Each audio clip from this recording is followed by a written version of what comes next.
গতকাল আমরা প্রধান উপদেষ্টার কার্যালয় অভিমুখে পদযাত্রা স্মারকলিপি দেওয়ার জন্য যখন যাওয়া শুরু করি, এই শাহবাগ মোড়ে আতর্কিতভাবে পুলিশ আমাদের উপর লাঠিচার্জ, টিয়ার সেল নিক্ষেপ সহ আমাদেরকে নির্যাতন করে এবং জল কামান ব্যবহার করে আমাদেরকে ছত্রভঙ্গ করার চেষ্টা করে।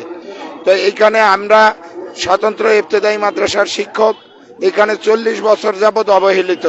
আপনারা জানেন যে 40 বছরে আসলে স্বতন্ত্র ইবতেদায়ী মাদ্রাসার বিগত সরকারগুলো যখন বিএনপি জামাত ক্ষমতায় থাকে তখন ওলামা লীগের ট্যাগ লাগানো হয়, এরপরে যখন আবার আওয়ামী লীগ ক্ষমতায় আসে তখন জামাত শিবিরের ট্যাগ লাগানো হয়। এই ট্যাগ লাগানোর মধ্যে মধ্যে আমাদের এই প্রতিষ্ঠানগুলো বিলীন হওয়ার পথে। এবং দুঃখের বিষয়, আমাদের ছাত্রছাত্রীরা প্রাথমিকের মতোই মিড ডে মিল এবং উপবৃত্তি পেত। বিগত ফ্যাসিবাদী সরকার সেই বাচ্চাদের অধিকারটুকু পর্যন্ত নষ্ট করে দিয়ে তাদেরকে উপবৃত্তি পর্যন্ত বন্ধ করে দিয়েছে। তো আমাদের আজকের এই অবস্থান কর্মসূচি, এরপরে আমাদের নেতারা পরবর্তী কর্মসূচি ঘোষণা করবে এবং আমরা এখানে হয় বেতন না হয় মরণ, এই প্রোগ্রাম না হওয়া পর্যন্ত আমরা খালি হাতে আর বাসায় ফিরব না।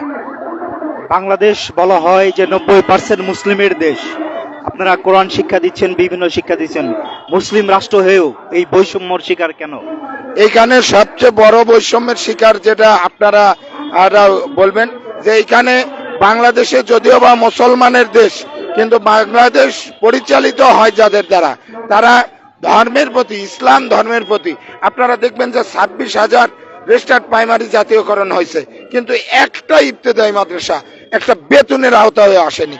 এই যে বৈষম্য, এটা আমাদের উপর মহলের যারা বসে থাকে তাদের হচ্ছে মানে চক্ষুশূল, যে ইসলাম যেন এই দেশে আসলে না থাকে, এটাই ইসলাম যেন এই দেশ থেকে মুছে যায়, সেই পরিকল্পনা থেকেই ইবতেদায়ী মাদ্রাসার শিক্ষকেরা এই অবহেলার শিকার। দর্শক, আপনারা শুনছিলেন যে ইবতেদায়ী মাদ্রাসার শিক্ষকদের যে অবস্থান কর্মসূচি, সেটি কিন্তু শুনছিলেন।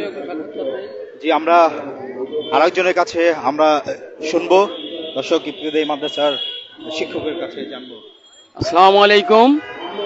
আমরা দীর্ঘদিন থেকে ইবতেদায়ী মাদ্রাসা শিক্ষকতা করতেছি। আমাদের পেটে লাথি মারতেছে, আমাদের বাচ্চা কাচ্চারা আমরা শিক্ষা অর্জন করতে দিতে পারতেছি না। আমাদের এত চাকরি, প্রাইমারিকে এতবারই বাধা দিয়ে দেওয়া হচ্ছে, সরকারি করা হচ্ছে, আমাদের চাকরিকে জাতীয়করণ করা হচ্ছে না। এটা আমাদের ন্যায্য দাবি আমরা চাচ্ছি। আমি আছি শুধু জলডাঙ্গা থানার উপজেলার থেকে ওকরাবাইডাঙ্গা মাদ্রাসাতে স্বতন্ত্র ইবতেদায়ী আদর্শ ইবতেদায়ী থেকে।